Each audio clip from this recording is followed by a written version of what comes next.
Welcome to the J29 Podcast, hosting conversations with American pastors about how they engage politics and culture in their preaching, discipleship, and mentoring. For more information on the J29 Coalition, visit j29coalition.com. Brad, you are a pastor. You're in Colorado. You've also done a lot of thinking about the local church. And we share an affinity for Tim Keller and Lewis. And you wrote a book riffing on Keller's book, The Reason for Church. And so want to hear more about that. And just as you've been pastoring well in Colorado, get some coaching from you. But first, tell us about the tradition that you're pastoring in, and then the location and the context you're pastoring in. Yeah, so I get by my Tim Keller fandom pretty honestly. I'm in the same denomination that he was a part of, the PCA, or the Presbyterian Church in America, and I didn't come to faith until toward the end of my junior year in college, and it was about 2 years later that I first read The Reason for God, and it was profoundly impactful for me. Yeah. In a lot of ways, God had reached me through my heart, and my head was a bit of a lagging indicator, you might say.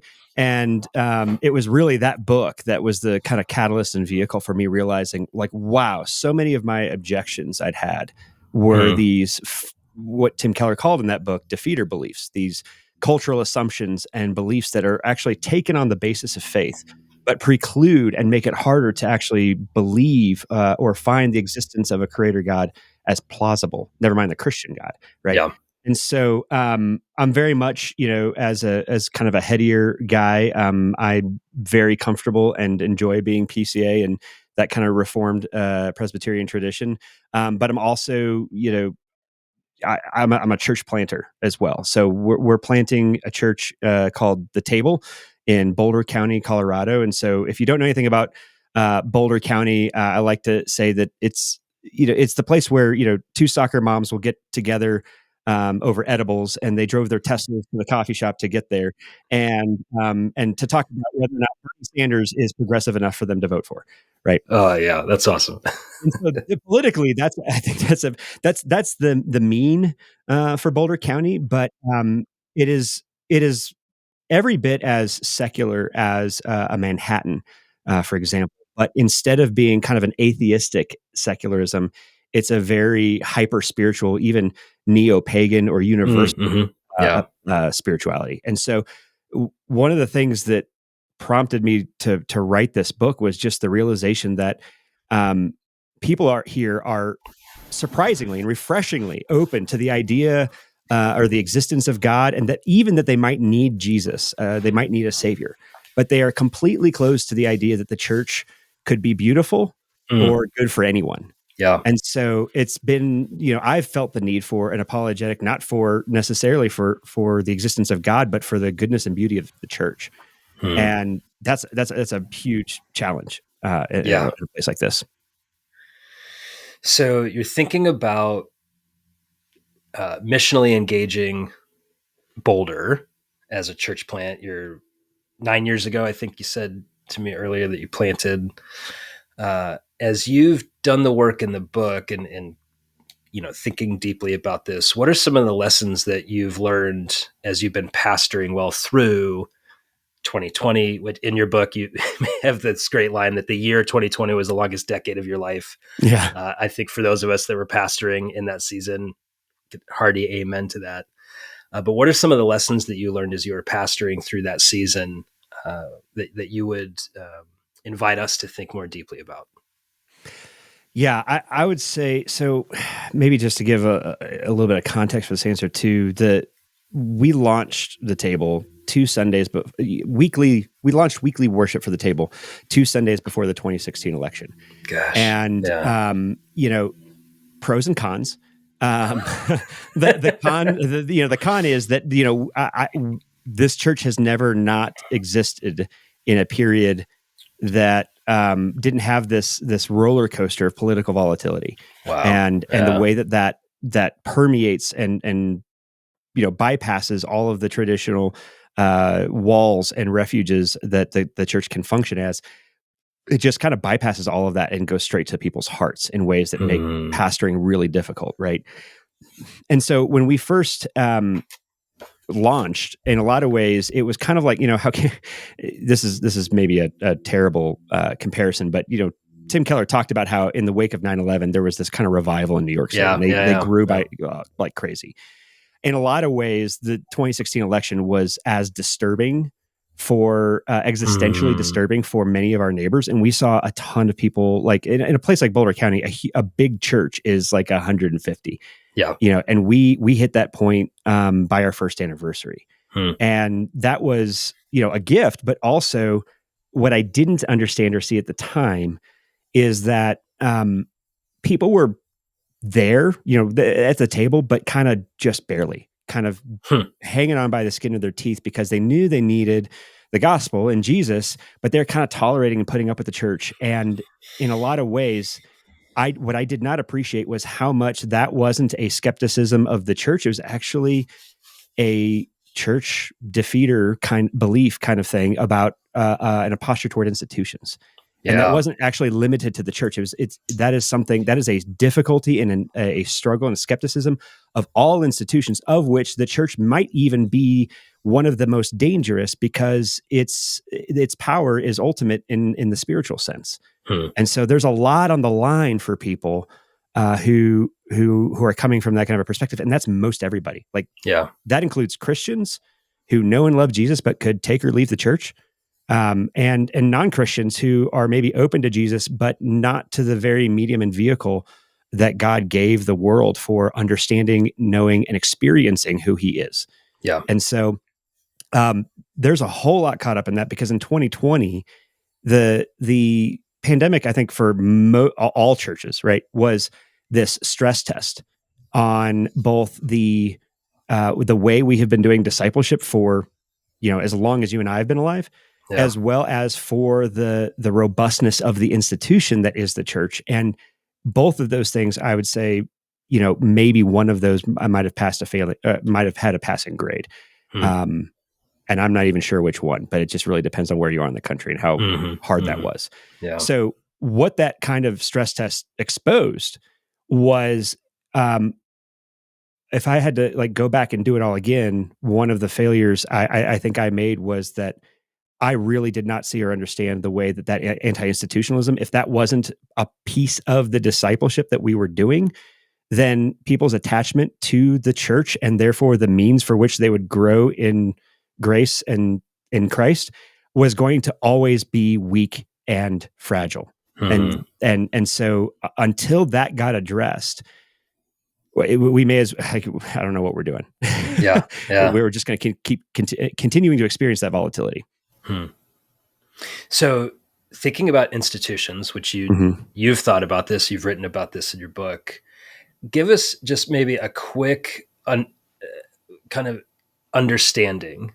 When you use the word institution, some of us, especially those who are maybe more like entrepreneurial church planters, it's about relationship and it's about community, and the word institution often carries with it negative baggage like stodgy, staid, bureaucratic, that kind of thing. But you have a much more robust view of it. Convince us that institutions are a good thing.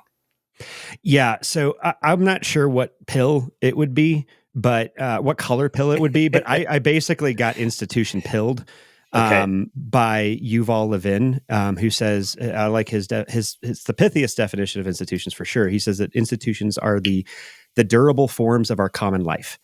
And I really like that. But what it doesn't incorporate is the way that institutions are formative and shape us to the degree that we participate in them.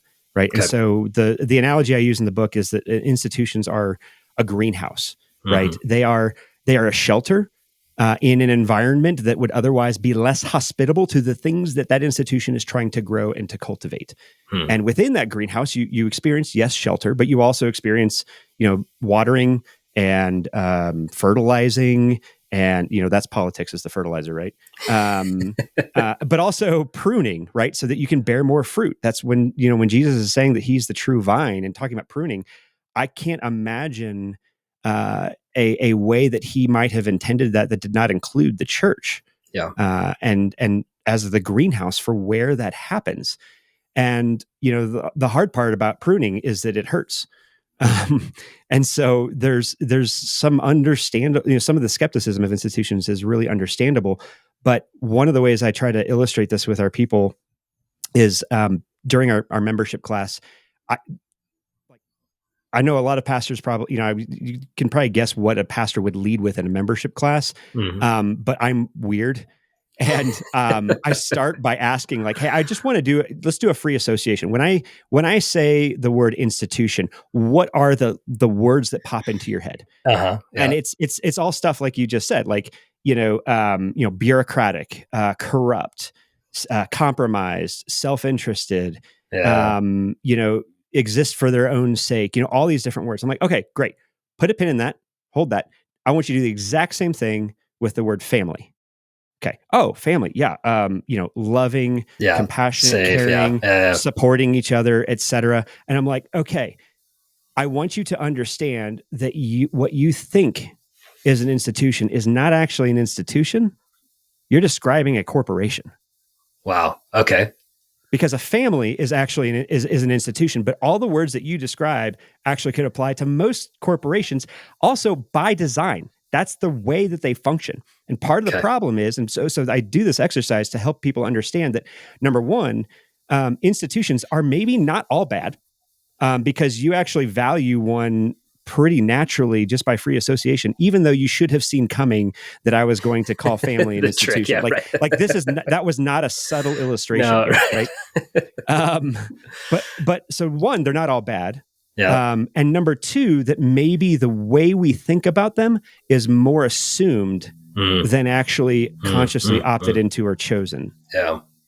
And so I think that's a really important, because one of the challenges that we have right now is we need institutions badly, but we have taken them for granted for so long that we don't understand, most people don't even understand that is what they need, and it wouldn't even occur to them as an option, never mind the solution. Yeah.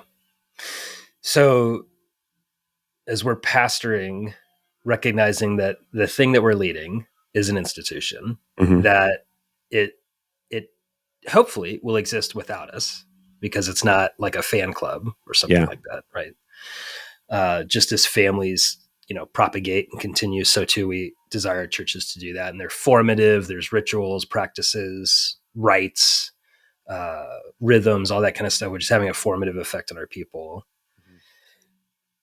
But we also recognize that there's so many other things, institutions, voices, shaping our people. Brad, I'm sure you've felt this. It's like we don't get them all week. We want them to be formed into Christ likeness. We want them to, when they're taking communion, to be shaped by that. But like in 4 hours, they're going to go doom scroll through YouTube videos and then they're going to come back to us. So how do you see, as you're thinking about the church, and even, as God has set up the church, how in this day and age, how can the church be more formative for those who make up the church in our local context? Man, well, I mean, so the answer to that question required writing an entire book. But available where all books are sold. The Reason for Church by Brad Edwards. Yeah. Well, let me go back to this, because one of the things that I talk about in the very first chapter, titled Spiritual Pragmatism, is that our starting point has to be to understand like how our posture toward the church has been shaped in ways that have been really unhelpful to begin with. Yeah. Because what we don't realize or fully appreciate, like I'm just to kind of name some things. I am a Zennial, right? So I'm I love the label geriatric millennial, right? So, okay. I've got kind of a foot in both the Gen X cynicism and the millennial activism, right? Yeah, great. And so, but even then, I'm it was really eye-opening to me to realize and appreciate just how much over the previous generations, like 2 generations. So basically starting with the boomers, what we've done because of a variety of factors, including a huge, like unprecedented historical economic boom after World War II, combined with the mass media becoming a thing and being able to target an entire generation for the first time in human history. And you put that on top of emerging technologies and new media like television, then the internet in the 90s. Basically, what we've seen is an unbundling of the things that Tara Isabella Burton talks about being traditionally and historically received and experienced within an institution.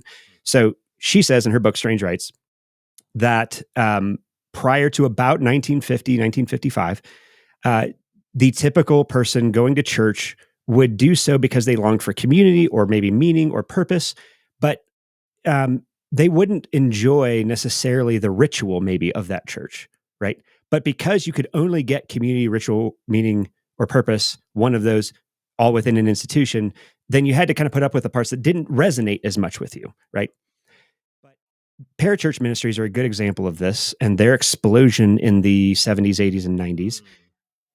We suddenly, because of technology, wealth, and mass media, we're suddenly able to create thousands and thousands of more niche institutions that cater to specific niche individual desires and longings. Yeah. And what that did is it started to fracture. So instead of getting community, ritual, meaning, and purpose all within one institution, now we can start to get those things, those itches scratched from a variety of different institutions.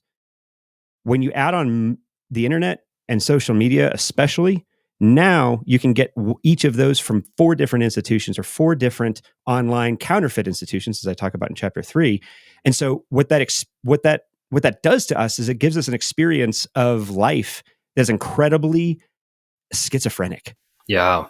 Because the only thing that can unite the community, ritual, meaning, and purpose across 4 different sources is whatever story we craft on our own.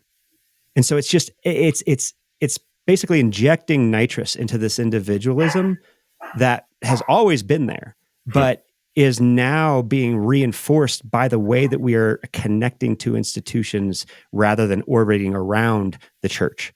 Yeah. Yeah.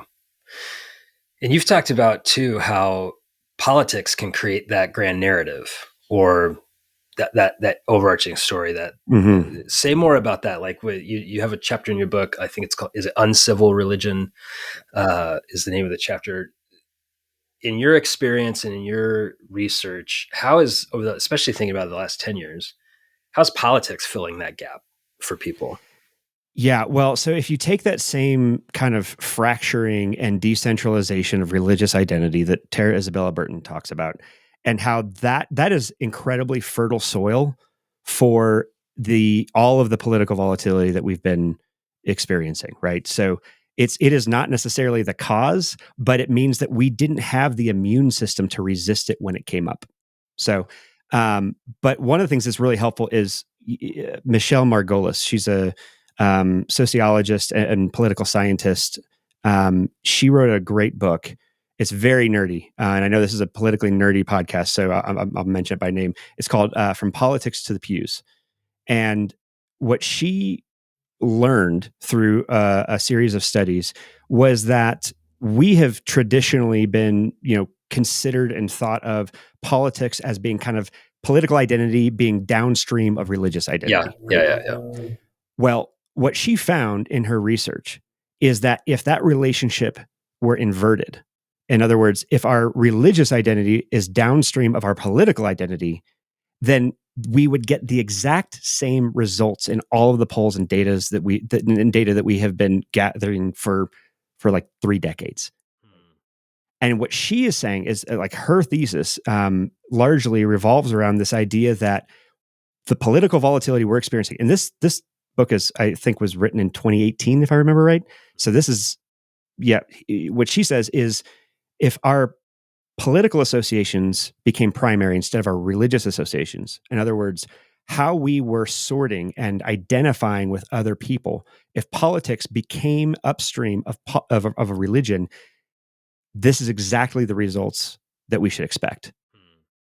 And so she's not necessarily saying it's causal. She's saying it's at least correlated. Yeah. But that makes sense because we have been spending an entire generation building a religious identity on our own by using our own intuitions to pick and choose from the buffet and put it on our tray, and the tray is our self, is the individual self. That is a catastrophic historical shift from the way that the Western world has operated and had a relationship with identity all the way up until this point. Yeah. So it used to be that church was the buffet tray, and then you put politics as one of the ingredients onto it. But it was your life that orbits around the life of the church that actually organized those things, gave it place, and actually prioritized it. That's been turned upside down. Yeah. How are you seeing this play out in your local congregation? Yeah. So part of the one of the lessons learned during the pandemic from that stress test was that the religious identity and religious association, that i.e. Christianity, the church, that I thought people were at the table for was actually political, right? One of the I still remember, in I think it was 3 days apart, but it was at least the same week, in late 2020, before the election. We had two families leave the church. One because they were convinced I was a Bernie bro, Yeah. and the other because they were convinced that our church's conservative theological stances on things like sexuality and marriage was unwelcoming to the LGBTQ community. Yeah.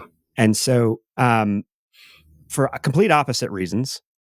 And the reality is, number one, I'm not a Bernie bro.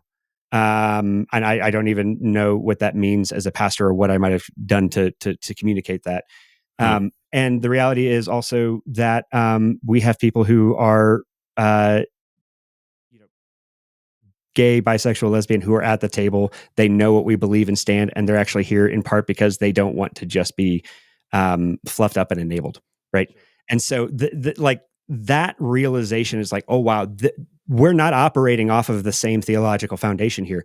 One of us is operating on a theological foundation. The other one is actually having their theological foundation shaped and formed and built by political instincts.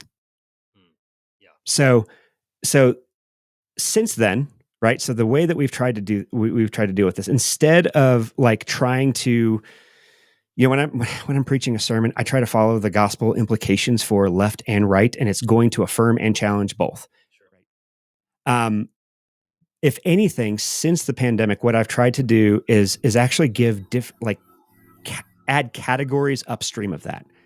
And so one of the things that here's an example, right? Is there are I love I think it's Augustine that said the quote, in essentials unity, and non-essentials liberty, in all things charity, right? And so being able to distinguish between and be able to live that out and preach through a framework that articulates that, but also says like, hey, this is not a moral issue. This is actually a prudential issue. This is a wisdom issue. And be able to say like, hey, you know what? The way this gets worked out is going to be different. But here's the principle, and actually not give some, because sometimes I think when I did the challenging and affirming of left and right in a sermon, I think I shortcut some really important critical thinking. Yeah. And I think giving people the answer, even if it's the right answer, in some ways, it actually inhibits our ability to navigate a political environment that is always changing. And so those illustrations and application points might be true in the time that I preach it, but 2 weeks later, they could be different now. Totally. Yeah. Whereas, 10 years ago, it would take 2 years for them to be different. Right. And so the shelf life for them, it requires going even further upstream to help shape the way people interpret the world, not just from a, what is the right answer point of view, but from a virtue-based kind of perspective that says, what is true, good, and beautiful generally, as God defines, I'm going to submit to that. I'm going to give my life to that. I'm going to make my life orbit around an institution that's defined by that. Mm-hmm. And you know what? That actually makes, even before you get the answers, it actually dials down the anxiety around the questions. Yes. And that opens up our ability to think critically and not feel like we have a gun to our head to have an answer, because you know what? It's not actually as important as what we're preaching here. Yeah, that's good. So it's kind of, one way of describing that is like, we can't get to the political question until we have rightly ordered our disordered affections and allegiances. Yeah. Yeah. Now you sound like a Presbyterian, affections and all that kind of stuff. It turns out we have them. Puritans. Yeah. Yeah. Sure. Yeah, totally. So do you remember, like, what was it? Long form division? Yeah. Okay. They've changed math, but when we were in school, for a test, the teacher would give you a big sheet of paper and there'd be like 3 division problems on there with a ton of blank space. Yeah. And you could get the right answer and still get marked wrong if you didn't show your work. Yes. And what I hear you saying, Brad, is our job as pastors is not to give people the right answer, but to show them how to do wisdom and discernment and be engrossed and enmeshed in the scripture and a scripture-based community, to then become the kind of people that discern a wise answer to the question that they're being faced with by the community, body politic, whatever. Mm-hmm. And that, I love that, because we don't know what political questions are coming up next week. Correct. So yes. we can't, if our hope is that we're going to make sure all of our people have the right answer for the questions we don't even know exist yet, we're already on the back foot. But you know that 2 Timothy 3 bit where Paul's like, hey, you knew the sacred scriptures since you were a baby, which is weird, by the way. Yeah. But, and it's not for the whole Presbyterian, but yeah. Yeah. No, that's true. That's a good one. Touché, salesman. Touché. Okay. Well, I guess I'll baptize my kids. So the line where he says, it's all scriptures breathed out by God and profitable for rebuke, reproof, correction. A lot of times we miss that first part where he says, which are designed to make you wise. Yeah. Unto salvation through faith in Christ. And it's that wise bit that I think we can help our people, as we preach and teach, catechize, disciple, is to be the kind of people who make wise and loving decisions for whatever question that we're going to have in 3 years, as opposed to here's the right answer to the pressing question that you have. So the problem, though, I see, Brad, is and you got into this, what people are hoping to get out of church. Mm-hmm. They're here for me. I have heartburn about political question. I need you, pastor, to answer the question. Mm-hmm. And they're coming for that. And if you don't do it in a way that they like, this is over. You're not vending out my needs. So I'm going to go find a new vendor. Give us some coaching on how we can help respond to that expectation when we're, at our membership classes or meeting people in the lobby or answering emails or phone calls or sitting one-on-one with somebody. Man, I wish I had a formula that could help, because I'd be using it. But I think, first of all, I think the first thing you've got to do is just recognize in that moment 2 things. One, that you're probably going to get it wrong and they're probably going to leave. And you know what? If you accept that, everything else gets a lot easier, right? That's good. Just because, like, you're just not like, I'm a church planner, man. Like, not only do I like believe that them being at the table is going to be the best thing for them, because otherwise, why the hell would I do this? Right. I also have a financial gun to my head, so that if we're not self-sustaining by a certain point, we've got to make some hard decisions, right? So like in every way, I know how hard that is. Okay. Yeah. I've been there. I'm still there in many ways. Yep, right. Me too. Secondly, I would say, you have to help them understand that, and I love your long division analogy, right? That the process of getting to the answer is actually more important than the answer in this moment right now, Yeah. right? It's not that the answer is unimportant Right. at all. It's that if you don't get the process right, you will get other answers very wrong, even if this one's right. Yeah. Right. And part of what it has to be, and this is what I, try to appeal to, is like, how do you know what is the right answer or not? Yeah. What is carrying the authority? Is it your intuition? Mm-hmm. Is it your pre-existing beliefs? Or if Jesus says that your pre-existing beliefs are wrong, do you want to know? Do you want to be right? Right. And if the answer to that is yes, or I've had people who I've never met before who come into the table for the first time, and before the service are like, "Hey, Pastor, I just want to know what your position is on this." I'm like, "Oh, hey, let's grab lunch afterwards. Love to talk to you about that." Actually, no. Yeah. I'd rather not. Yeah. This is only slightly more blunt than it has been said. I'd rather not waste my time or Yeah. get my hopes up. Right. And at which point I said, then this probably, even no matter what my answer is, this is probably not going to be the church for you. Yeah. And also it wouldn't be a fun lunch for me. So this is saving. I mean, you can't be a church planner without being a glutton for punishment also. So there might be some fun in that, but for me, serious is fun. As you can tell from reading the book. But I would say this, that like, when people start to see that people are doing the process for them, mm-hmm. when you actually say, "Hey, let's do this process together, and let me show you a different way of thinking through this and feeling through this, that's actually going to be a lot more satisfying and sustainable," man, they jump at it. Yes, it is relieving for most people if you're able to help them see that. Amen. Yeah. And moreover, you know that like metaphor Paul uses about like spiritual growth being like going from an infant to a kid to a grown up, to spiritual milk, spiritual meat, that kind of thing. I'm raising 4 kids, and if I'm still showing them how to tie their shoes when they're 20, they're like, we missed something. Right. Yeah. And if when they're 5 and they're asking, can they turn the stove on? There's, it's Operation Overlord. It's like super authoritarian. It's not that way when they're 25. And my hope is that they're maturing into being able to be the kind of people who make wise decisions. That's my hope for them as their dad.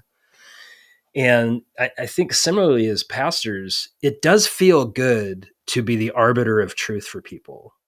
Like, Pastor, I've got this question, this thing that's eating me up, and I'm coming to you for an answer. And it can be really satisfying to be like, here, beloved, is the answer that I, 43-year-old suburban Caleb Campbell, have discerned. Yeah. And it's because I'm a pastor, it has some kind of like magical authority.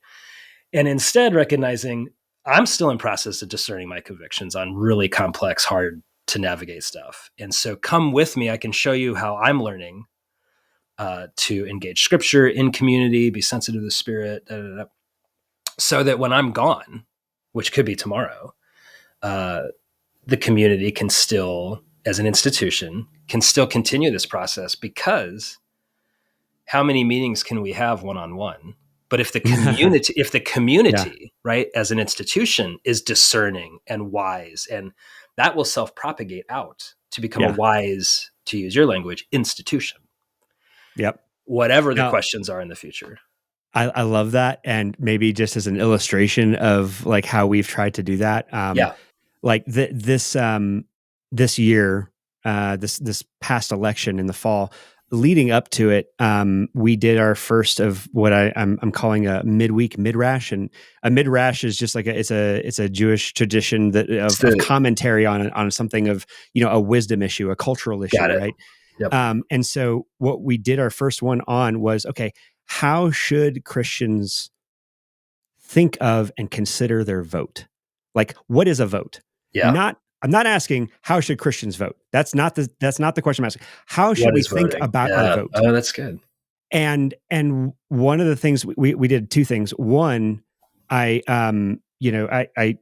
in the book, I feel like there were a couple things I had to resist the temptation of getting ranty. And, this being a podcast, I'm just going to indulge Do it, a little baby. bit. That's what this is here for.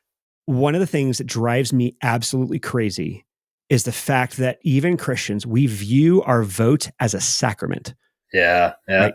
By that, I mean, we think that the way that we vote and being either, we might use the language of, voting for Jesus or, being on the right side of history, like whatever it is, however we're framing it, what we're saying there is that this vote conveys a significance and a worth and a value on an ultimate level to my identity and who I am because I have participated in it the right way. Yeah. That makes voting really hard. And one of the things I tried to communicate to our people is that, okay, your vote is, I think there are about 260 to 280 million adults who can vote in the US. Okay. I said, your vote is actually 280 millionth of a decision. That might have a little bit more weight depending on your precinct or your state that you're in. But you know what? That's the reality. That's how significant your vote is.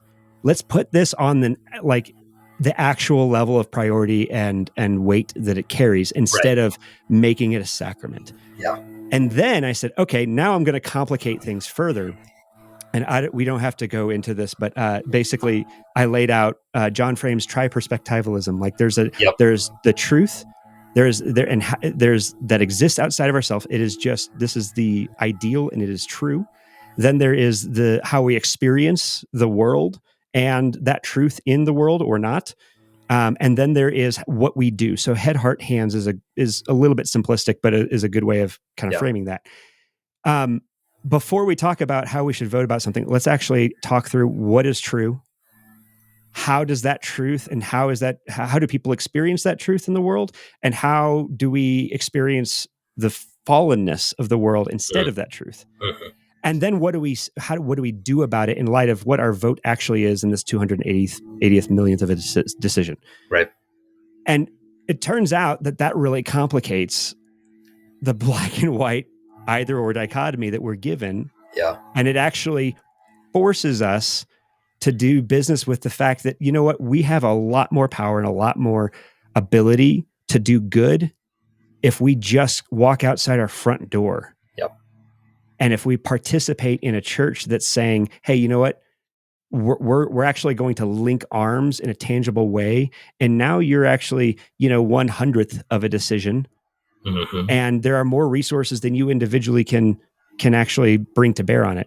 Available to you. You actually get to be part of something bigger than yourself, like a vote, but it actually accomplishes something unlike a vote. And I'm exaggerating for the sake of illustration, sure. But trying to get people, we had one guy who's like, we just recently moved into a new space, and it's a church building, and it's the first time as a church plant we've ever been in a church building for worship. And when we were getting it ready, we were painting, and there was a guy that came up to me after a long day of painting, and he was like, you know what, I just had, like, I was experiencing so much anxiety about this election and feeling so conflicted about what we should do. I was just like, I can't think about it anymore. I need to just go paint my church. And I was like, I know you're saying that as like, that's a coping mechanism. And I want you to hear me say, that's the more impactful thing. Right. You're actually making a bigger difference with that. Yeah. That's the right call. Well, and even inherent in that to something you mentioned previously, that people are looking to politics for their grand narrative or identity. Yeah. That one of the temptations is to sacralize the vote or the partisan team, because that means that's who I am. Yeah. As opposed to, like, when I vote for like HOA members in my community, homeowners association members, I don't have an existential crisis. Like, it's like, sure. Sounds like you have a good HOA there. Yeah, I do. I don't care for HOAs. I joined it because I didn't like it. and now I've done my time and done my bit. That's great. Actually, that's a picture of like how like joining an institution can do good in the world. That's right. We have a the splash closer pad it is to home. at the park. Yes. Beautiful. And so one, recognizing as we're pastoring people that when people are talking about voting, oftentimes they've sacralized it, and we're actually talking about identity, which the gospel has a tendency. When they ask, how should I vote in this thing? Oftentimes they're not asking, what are your thoughts on this policy? They're asking, which team are we on? Like, which identity do we hold? And so deconstructing that and then framing it in a cruciform and kingdom-centered way. 2, reshaping our imagination about the body politic, that when we talk about civic engagement, properly ordering, to use your language, our vote about who's in that big White House in Washington, D.C., that's important, but ordering it to, when I think about the local community center, I could spend 5 hours doom scrolling on YouTube political content, or I could spend 5 hours in my community center. Which of those two things is better stewardship of our time, energy, and resources? Yeah. And most people, the other nice thing about that is it doesn't feel political in the sense of like, oh, this is just community service. Well, what did you think we're doing when we're doing political stuff? We are trying to do community service, loving our neighbors ourselves together. And that's so helpful, just to reframe the imagination around when we are painting the church, when we're serving at the soup kitchen, when we're cleaning up our local schools, when we're advocating for the retirement community down the street that's under threat of getting kicked out, something like that.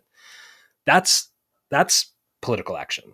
That's civic engagement, and we can do that together as a 100-person congregation in really powerful ways. Whereas if 100 of us get together and all vote in the same direction, what's the impact of that? And so what I hear you saying is recapturing the imagination, help people order this thing as a stewardship. Yeah. No, 100%. Well, and part of it is actually to get there. The challenge is, and what we have to recognize as the leaders of an institution, but also what we have to help our people see is that, the culture wars have been around since at least the early 90s, right? They feel different now because they've become culture crusades, not just culture wars. And the difference between that is culture wars are about, disagree, trying to work out disagreement between conflicting worldviews, right? And wanting yours to win too. Like we can own that, right?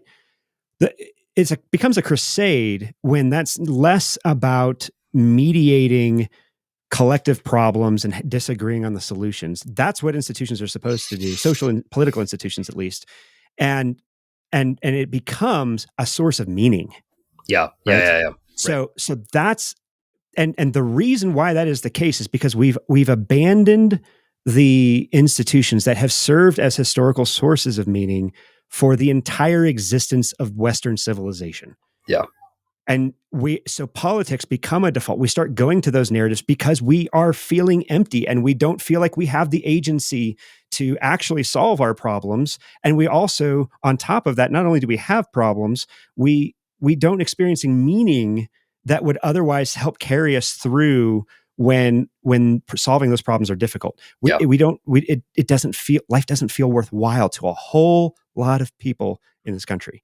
Yeah. And so I think it is really important to understand that populism, like you can't just either, commend or condemn populism straight up too quickly.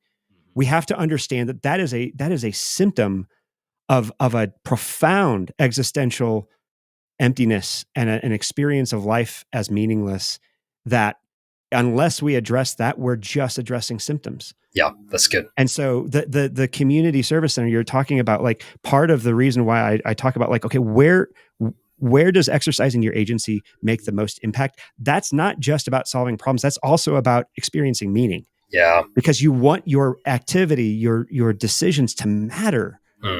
And we're in this political moment because we don't think anything we do matters. So why give a rip either locally or about the trade-offs and unintended consequences of our vote? Yeah. We're just that desperate for meaning. Yeah. And so until we address that, until like until we start helping people see that the church is where we find that meaning and that significance and that purpose, then it doesn't matter what skill or competency we have in helping people address political questions. We're still going to be using those questions to address our emptiness. And that will never be satisfying or sustainable. That's good. Yeah. Brad, this has really been helpful to me just to be thinking more deeply about how we can pastor in this season. Thank you for writing the book, The Reason for Church. I've got lots of highlights and cigar stains also. Excellent. Yes, I knew. Presbyterian, figured you'd like that. So where can people find you and your work? Yeah. So besides the book, you can, as much as I excoriate social media as a counterfeit institution in the book, I'm on Twitter /X. Yeah. Yes. At C. Brad Edwards is my handle. I'm also on Facebook.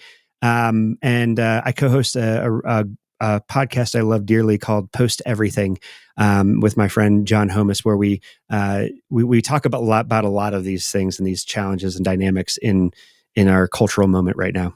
Oh, I love it. Brad, thank you so much. Absolutely. Thanks for having me, man. Thank you for listening to the J29 Coalition Podcast. For more information, visit j29coalition.com.